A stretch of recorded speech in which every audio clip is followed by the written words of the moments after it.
নমস্কার বন্ধুরা, কেমন আছেন সবাই? রিয়ার ব্লগে সবাইকে স্বাগত জানাই। আজকে সোমবার সকালে ঘুম থেকে উঠে স্নান করে গোপাল সোনারও পূজা করা হয়ে গিয়েছে।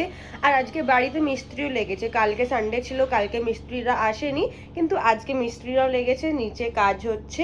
আর এবারে মা নাস্তা আনবে ওপরে, তারপরে আমরা সবাই মিলে নাস্তা করব। তারপরে ভাত খাওয়া হবে সেটার আয়োজন করা হবে। এখন বিকাল 4:30। আর আমি একটু ঘুমিয়ে পড়েছিলাম। আজকে আমি সকাল থেকে সকালে একটু চার পরোটাই খেয়েছিলাম, নাস্তাটা দেখানো হয়নি ভিডিওতে।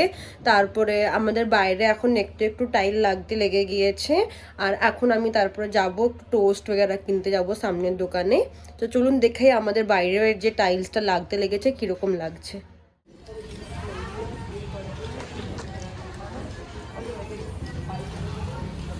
नहीं नहीं उसका रंग हल्का आ जाएगा और ऊपर में भी नहीं का देगा हाँ देखो पार्ले जी बिस्कुट दे दे भाई। এখন আমি এইখানে বিস্কিট আনতে এসেছিলাম, বিস্কিট আর আমি বেশি করে এলাচ কিনে নিয়েছি, কারণ চায়ে এলাচ না দিলে একটুও ভালো লাগে না। তো এখন আমি যাচ্ছি বাড়ির একবারে সামনে দোকান, তো হেঁটে হেঁটেই চলে আসছি, 1 মিনিট সময় লাগে। আর এইটা পুরো ফ্যাক্টরি, এইটা এখানে সব কিছুই পাওয়া যায় এখানে। তো এখন বাড়ি যাচ্ছি, চাটা যখন বানিয়ে খাবো তখন আপনারা বলবেন যে আপনারাও বিকালে কি চা খান, কারণ শীতকালে তো আমরা সকালে বিকালে দুটো টাইমই চা খাই। আপনারাও কি খান সকালের বিকালে? এটা মিস্ত্রিদের চা, যে 2 কাপ আর টোস্ট রাখা আছে। আর এইটা আমার আর আমার মায়ের চা। মা স্টিলের গ্লাসেই চাটা খায় শীতকালে, কারণ স্টিলের গ্লাসে গরম থাকে চাটা। আর এই চাটা আমি এখন নিয়ে যেয়ে মিস্ত্রির দিকে দিয়ে দেবো। আমরা একটা খুব সুন্দর জিনিস নিয়ে এসেছি আমাদের বাড়ির বাইরে লাগানোর জন্য।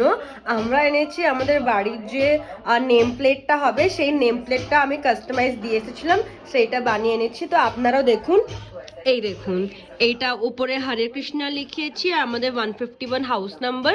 আর এইটা আমি হচ্ছে যে গোপালের বাঁশিটা বানিয়েছি। সুন্দর লাগছে না? আপনাদের দিকে কেমন লাগছে ভিডিওতে বলবেন, আমাকে কমেন্ট করে জানাবেন যে কিরকম লাগছে এটা। এইখানে আমরা আমাদের শীতকালে জামা কাপড় বের করে সব কিছু সেট করে নিচ্ছি, একটা খাটের ভিতর থেকে বের করে আর একটা খাটের ভিতরে পুরে নিচ্ছে। এইখানে সব বক্স খাটি হয়, তো এখানে সুন্দর করে সাজিয়ে নিচ্ছি।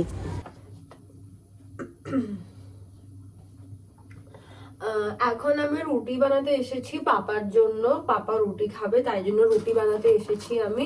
এখানে আমি রুটিটাই বানাচ্ছি। আর আজকে উপরে আলু ভাজা হচ্ছে, আমাদের আলু ভাজা দিয়ে রুটি খাওয়া হবে। আর আমরা মুড়ি খাবো, আমি মা বোন রুটি খাবো। তারপরে আজকে ব্লগটা এখানেই শেষ করে দেবো রুটিটা খাওয়ার পরে, কারণ রাত্রি অনেকটাই হয়ে গেছে, 9টা বাজে। এখন রুটিটা বানাচ্ছি, তাড়াতাড়ি খেয়ে আজকে ঘুমিয়ে পড়বো। আজকের দিনটা একটু হেক্টিক ছিল, কিন্তু আর আমার ভিডিওটা ভালো লাগলে প্লিজ লাইক করে দিবেন, শেয়ার করে দিবেন, সাবস্ক্রাইব করে দিবেন। আর যখন খাবো তখন দেখাবো যে আমরা কিভাবে খাচ্ছি, আর ব্লগটা তারপরে শেষ করে দেবো। ধন্যবাদ। আজকে খেতে নেই, আজকে সোমবার, মুলা খেতে নেই আজকে। আজকে মুলা খেতে নেই গাইস, হ্যাঁ না গাইস, আজ মুলা नहीं खाते। পাপা তো দেখলেন খেয়ে নিয়েছে রুটি আর আলু ভাজা, খাচ্ছে। আর আমি এখানে মুড়ি বাড়ছি আমার জন্য, মায়ের জন্য আর বোনের জন্য। মুড়িটা আমাদের সবচেয়ে প্রিয় খাবার, আমার বোনের আর মায়ের। আমরা প্রায় মুড়ি খেতে থাকি যখন আমরা কিছু খেতে ইচ্ছে করে না। আর এইখানে ভিডিওটা আজকের ব্লগটা তো এইখানেই শেষ করে দিচ্ছি, কারণ আজকে রাত্রি হয়ে গেছে। টাটা।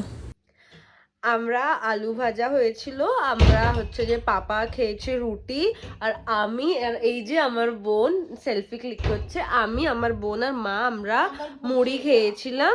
আর মা তো পাপার কাছে উপরে চলে গিয়েছে। এবারে আমরা দুজনে ঘুমিয়ে পড়বো, কালকে সকালে দেখা হবে। ভিডিওটা ভালো লাগলে লাইক করে দিবেন, শেয়ার করে দিবেন, সাবস্ক্রাইব করে দিবেন। ধন্যবাদ সবাইকে।